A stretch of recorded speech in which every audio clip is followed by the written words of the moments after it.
Siente la magia de tu radio.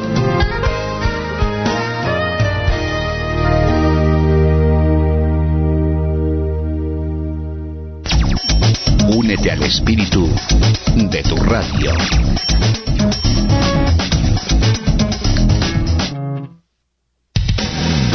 Lo mejor de la tarde en tu radio.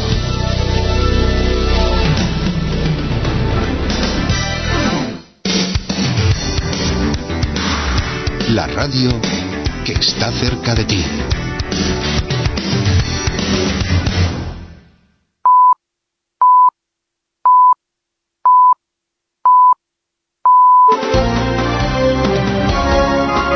Son las 9 de la noche.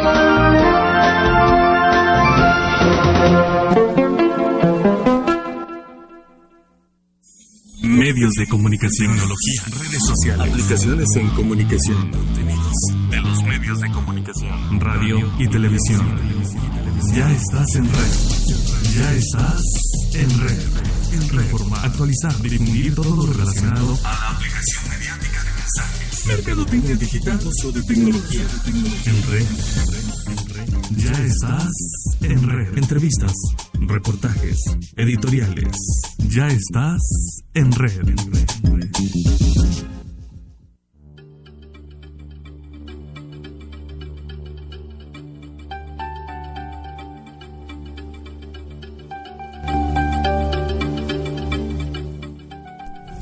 ¿Qué tal, amigos? Buenas noches, yo soy Iñaki Alzugaray, bienvenidos al programa En Red que iniciamos hoy en punto, son las 8:02. Estamos transmitiendo a través de Radio Nuevo León, 102.1 de FM. Nos da mucho gusto que estén compartiendo la siguiente hora con nosotros. Estamos en vivo, tenemos una vía de comunicación que es el 2020-2513. El día de hoy vamos a tocar un tema que habíamos dejado en pendiente, lo habíamos puesto en una bandejita, en un cajoncito, y dijimos lo vamos a hacer más adelante. Nos acompaña quien nos acompañó ya en alguna ocasión, ha estado aquí con nosotros, José María Benarroche. Buenas noches, José María. Buenas noches, Iñaki. Muchas gracias por invitarme. La ocasión que vino estuvo hablando de la Casa España y toda esta parte que hace esta unión de españoles por aquellos que vienen a probar fortuna o que tienen algún trámite o que pasa algo y de que en alguna forma los pudieran ayudar. Esto es la Casa España que funciona en Monterrey, que en su momento lo vamos a tocar más adelante. Y nos acompaña también Felipe Sáiz García. Bienvenido, Felipe. Buenas noches. Buenas noches, Iñaki. Bueno, Felipe es un caso extraordinario. Ahorita usted va a escuchar su historia. Vamos a hablar. El día de hoy tocamos un tema que sucede en México. Participó muy cercano en esa época en la Guerra Civil Española. Tuvimos un país lleno de refugiados, los niños españoles y todo lo que hizo Lázaro Cárdenas en la época cuando le correspondió ser presidente de México, y la gran comunidad española que se viene a vivir de los huérfanos españoles, y de esa parte vamos a hablar ahorita, pero hablemos un poco de cómo parte esta guerra civil en España. La guerra civil de España fue del 36 al 39, duró exactamente 2 años, 8 meses y 15 días. Algo muy difícil para España, algo muy difícil de conceptualizar ahora, porque ahora las guerras son casi guerras digitales. Ya no era una guerra cuerpo a cuerpo como lo fue en aquel momento con tantas cosas difíciles que pasar. Buenas noches, José María. ¿Cómo empezamos el tema? Platícanos. Bueno, en principio quería hacer una pequeña introducción para que los radioyentes se pongan en situación qué es lo que pasó en ese periodo de años, desde el 36 hasta el 39. Obviamente viene de antes de una primera república, una segunda república, y obviamente estalló una guerra. Obviamente las guerras, como todos sabemos, son nefastas, y más cuando es en el propio pueblo, es decir, entre hermanos es lo que se luchaba allí, ¿no? No queremos entrar en esa parte que fue muy triste para España y para un montón de millones de personas que se vieron con familiares muertos, con familiares desplazados, exiliados y demás. Pero sí queremos hablar de lo que influyó en este caso México a todos los exiliados españoles, es decir, todas las personas que de alguna manera no podían vivir en España porque su ideología política o sus creencias o su forma peligraba su vida. Eso realmente es el exilio. Muchas veces confundimos el exilio con el emigrado, con el inmigrado o con el expatriado. Son totalmente términos distintos. El exiliado es aquella persona es el tipo de migración donde una persona, por su condición política, cultural, religiosa, no le dejan vivir en ese país. En el momento que esa persona puede vivir al país, entrar y salir, ya deja de ser un exiliado, ya sería un emigrado, claro, o un inmigrante. Entonces, partiendo de esta base, en el año 39, pues finaliza la Guerra Civil Española. Y más lo que pasó en España, porque la victoria de Franco finalmente era una victoria militar, o sea, era todavía más difícil para la gente que se pudiera quedar y no se exiliaba, ¿no? Yo creo que el castigo era más latente, o la parte militar era más difícil todavía a que fuese una guerra civil sin que fuera tan militarizada como lo fue la guerra de España, que parte de un golpe de Estado principalmente. Así es, parte de un golpe de Estado contra una democracia, unas elecciones que se forman, la Segunda República, unas elecciones totalmente democráticas, y obviamente hay un golpe de Estado en este caso un general militar, por las fuerzas armadas del país, donde hay una lucha fratricida, y por en un momento dado pues ganan las fuerzas en aquel momento llamadas nacionales, las fuerzas golpistas, y bueno, pues muchos de esos españoles que obviamente no estaban de acuerdo con aquella situación, con aquel régimen, tienen que salir del país, tienen que exiliarse. Ahí hay unos datos muy alarmantes. Más de 500.000 españoles tuvieron que irse al exilio. El 60% de esos 500.000 aproximadamente los acogió Francia. ¿Por qué? Pues porque era la frontera, claro, la frontera natural, terrestre, no había que tomar barco, simplemente era cruzando una pequeña frontera y llegabas al sur de Francia. Otra gran parte era en Argelia, porque acordémonos que el norte de África, el norte de Marruecos, era un protectorado español que ya estaba en guerra en ese momento, con lo cual era también territorio hostil para las personas republicanas. Entonces, la mayor parte se exilia al sur de Francia. Muchos de ellos también empiezan a incluirse o a introducirse dentro de Europa hasta Alemania, que recoge un 19% de esos exiliados.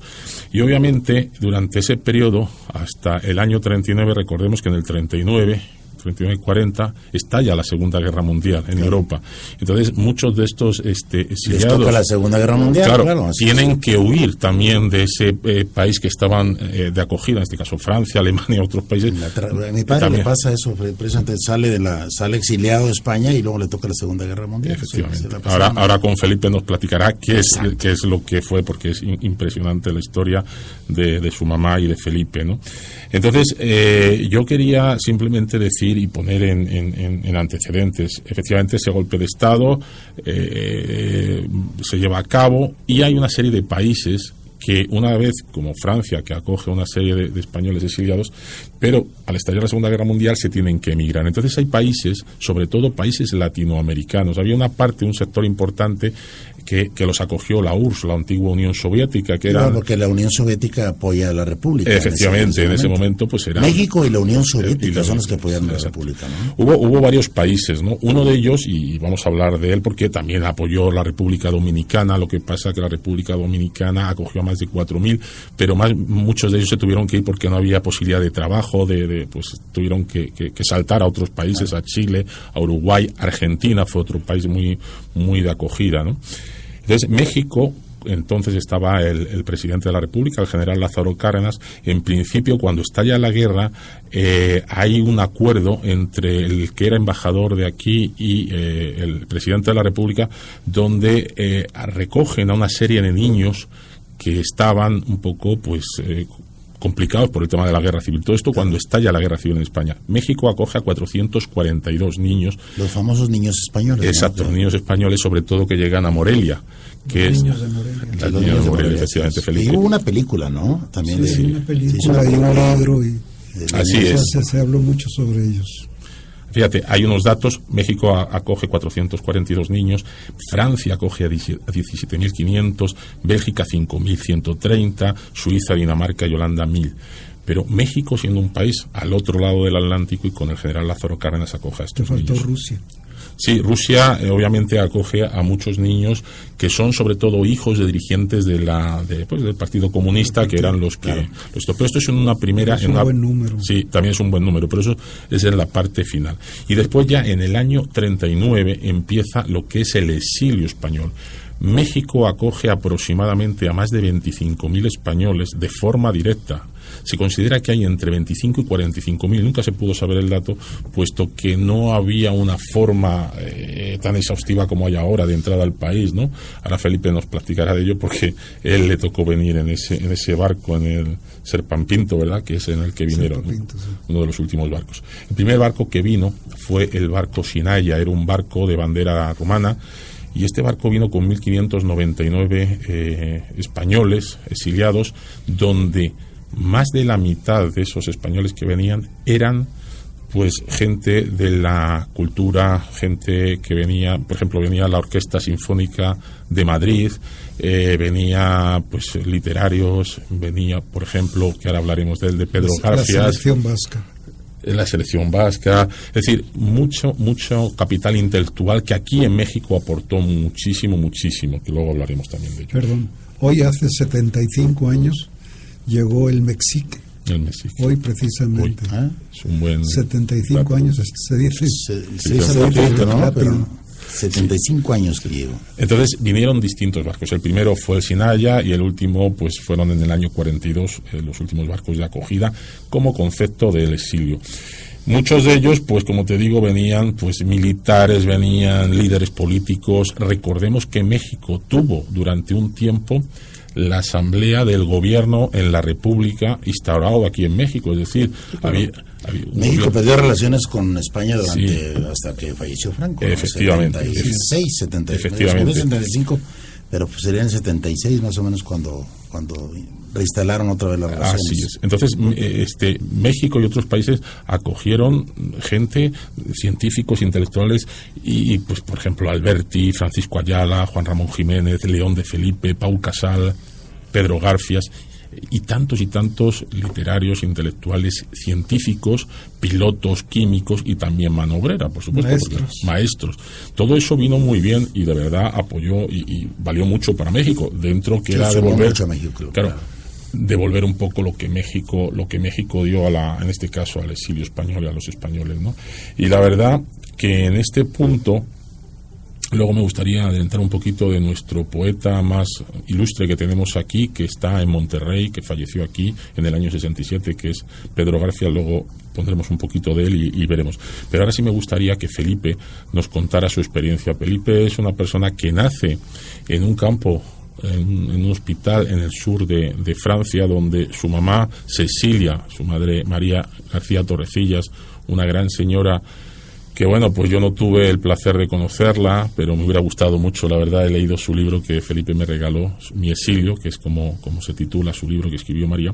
Y María, bueno, pues cruza, como tantas españolas y españoles, al sur de Francia para protegerse ella por su profesión. Empieza en la maternidad de Elna a trabajar con la señorita Elizabeth, que era una enfermera suiza, y hacen la gran cosa que es ayudar a 597 niños a nacer, siendo pues españoles, gitanos, entre ellos Felipe, que está aquí con nosotros, y entre ellos Felipe y otras personas que también viven aquí en Monterrey, como Alfonso Vera, que es su hermano de cuna, que allí nació y que viven aquí en Monterrey, ¿no? Entonces sí me gustaría que Felipe nos platicara de cómo fue esa parte de pues desde que salen de México hasta que llegan acá. Bueno, la situación, mi madre a los 19 años sale de su pueblo natal, Alvallet. Quería irse a estudiar, porque pues en los pueblos se estudiaba hasta secundaria, cuando mucho. Podía mucho, claro. Y ella pues lo que quería era aprender. Se fue a Barcelona, donde estaba uno de sus hermanos. Ahí llegó en el 36 y le tocó, pues, se puede decir, toda la guerra ahí en Barcelona. En el 39 ya trabajaba en una fábrica de armas de la República, claro.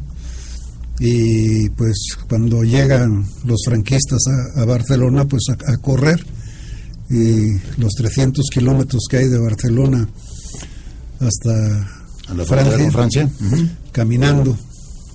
Wow. Caminando, y decían que la gente se iba quedando en la carretera, se iba quedando, y no había posibilidad de regresarse por ella. O sea, los iban dejando O vivías o los dejabas, claro, ¿no? Digo, o vivías o los dejabas, ¿no? O sea, no podías regresarte a... Sí. ¿Y cuántos iban con la familia ahí mismo, no? ¿Cuántos? Sí, pues eran familias completas que iban y en este caso pues eran 4 compañeros de trabajo que fueron al llegar a Francia pues ya ahí se encontró con mi padre y ya se fueron juntos al campo de concentración, a Argelès, una playa que hicieron campo de concentración. O sea que era arena y agua, era todo lo que había. Wow. Ahí con el tiempo juntaron cartones y papeles y algo de tela para poder hacer las tiendas de campaña. Ahí estuvieron unos meses, se fueron a otro campo y ya mi madre embarazada, la señorita Elizabeth, es una persona suiza que se encargaba pues durante la guerra ella estuvo en Valencia cuidando a los niños de la guerra, a los niños que se quedaban huérfanos o que no tenían con quién quedarse. Ella se encargaba de ellos hasta que llegaron los franquistas y la corrieron. Entonces fue a Francia y ahí buscó algo. Se vio que en los campos de concentración la mortalidad de los niños era de un 97%. O sea, 3 de cada 100 sobrevivían en un campo. Así es. Así es. Entonces eso le llamó la atención y entonces buscó un lugar y encontró un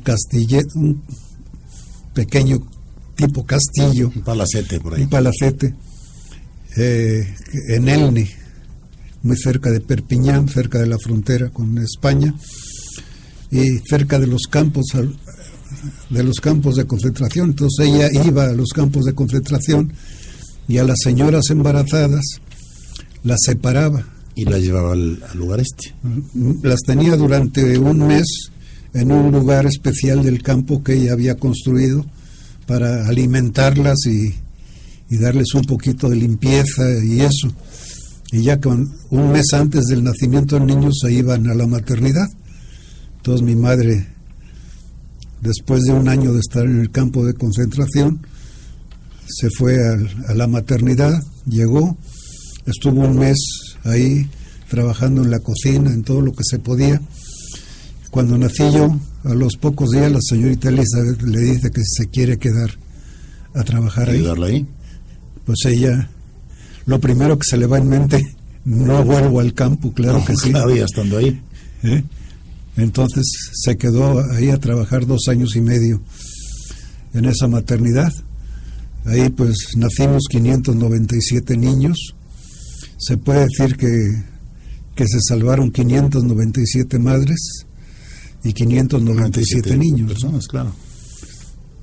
A los 2 años y medio, mi papá le escribe que se fuera ya, que él ya estaba en México desde el 40, nosotros en el 42 nos vinimos a México.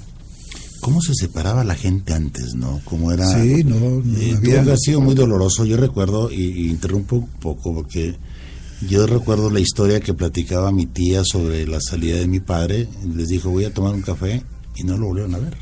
No lo volvieron a ver en años. O sea, mi padre ahí sale y se va exiliado también, le toca irse a Inglaterra, luego le toca la parte de la Segunda Guerra Mundial, y luego terminan, pero no se queda por el idioma. Gran parte de lo que hemos dicho es que mucha gente fue accesible para América por el idioma, ¿no?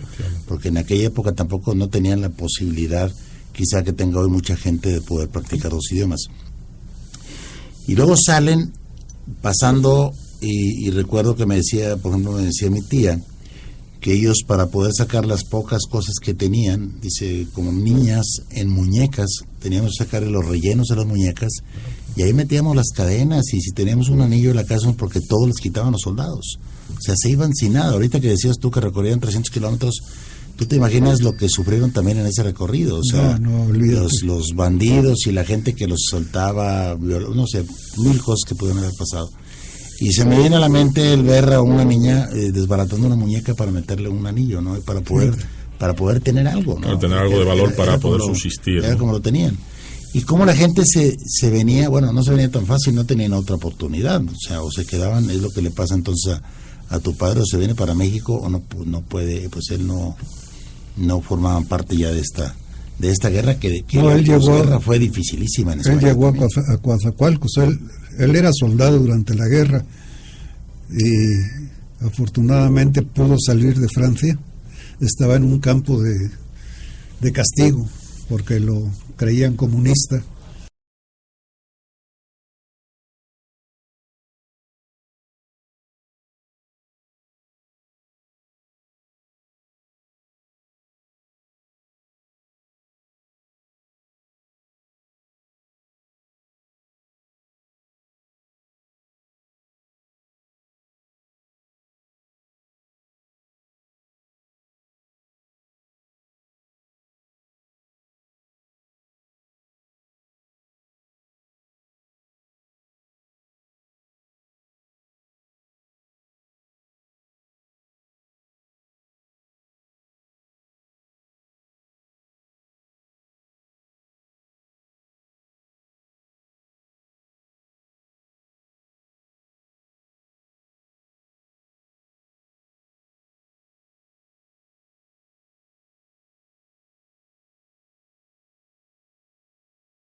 que pudimos hacer es hacerla pues socia de honor a título póstumo de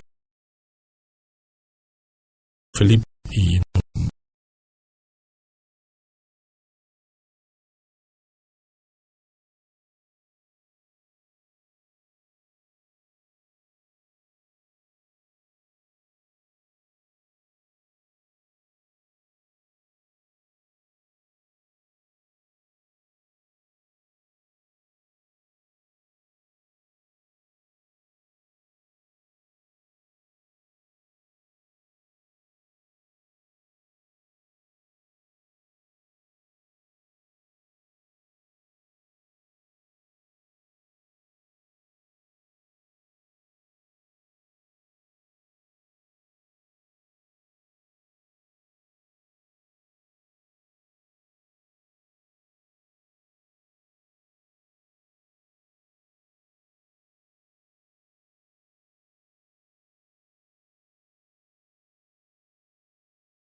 sí, efectivamente hubo hay historias de vida dentro de una guerra civil impresionantes, ¿no?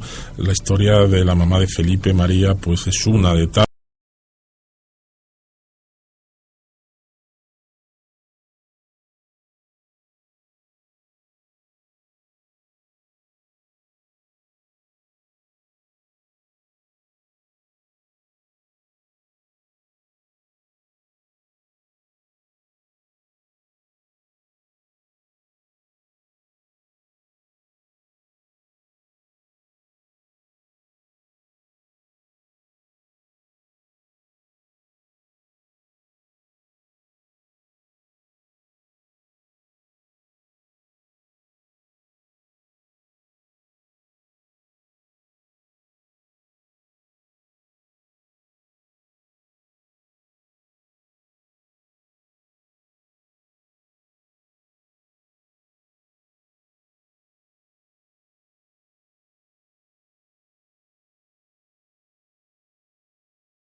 Es lo que el exilio tuvo durante 40 años. Toda la gente quería volver a España. Cuando muere Franco en el año 75 y obviamente desaparece ya lo que es el exilio, es decir, ya la gente podía regresar. Ya la gente no podía regresar. ¿Por qué no podía regresar? Pues porque ya no tenían familia, ya no tenían casa, ya no tenían nada, y su vida estaba aquí, estaba sus hijos ya mexicanos, los nietos, la familia. Es muy duro y es muy difícil no sé si de entender, pero yo no lo he pasado, gracias a Dios, pero Felipe, que lo ha pasado, yo creo que es pues una historia de vida, como digo, que son impresionantes, y cada una de todas las historias de esos 25.000 españoles, como en el caso de tu padre, como en el caso de la madre, como en el caso de tantas y tanta gente, son verdaderas historias de vida, que hoy en día nos quejamos.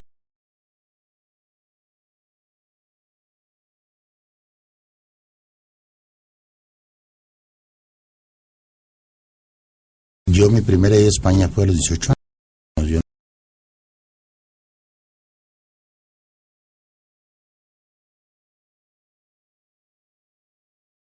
Yo no.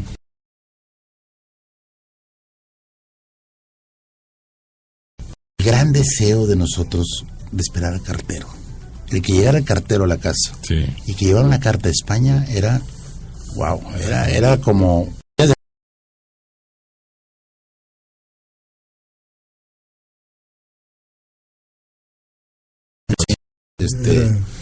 Era dejar todo, pero al llegar una carta, que tardaba normalmente entre 15 y 20 días llegar una carta, con respecto a la Navidad. Con respecto a eso tengo una cosa muy bonita, y buscando ahora que se fue mi madre, pues empecé a buscar las cosas que ella tenía, entre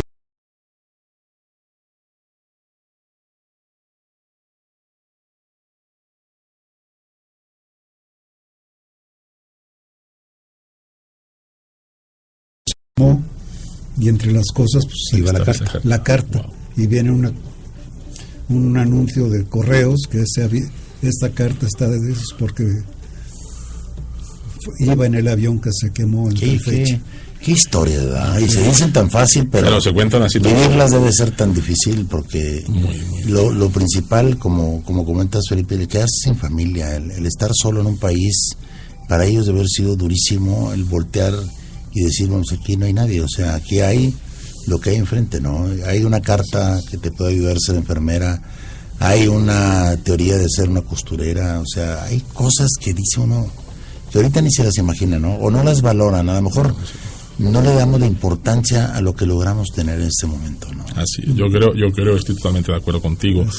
Gracias a Dios yo no he vivido eso. Felipe ya no lo ha vivido porque era muy pequeño, no se acuerda, ha vivido aquí pues como todo, vicisitudes, ha venido necesidades. Lo viví porque me lo contaba. Claro, efectivamente, pero no lo mismo vivirlo de primera persona que te lo cuente la narración. Bueno, y Felipe, te pasaría muchas cosas que tampoco te contaron, ¿no? Porque mi padre no contaba muchas cosas, o sea, yo me enteré de muchas cosas de mi padre cuando fui a España la primera vez. Y como dicen aquí en México, las hermanas soltaron la sopa porque mi papá jamás lo dijo, ¿eh? No, mi madre en ese aspecto siempre me contaba las cosas, ya sea a la hora de irnos a acostar o a la hora de estar platicando en familia y eso. O sea, todo eso, toda esa historia la conozco desde muy pequeño. Claro.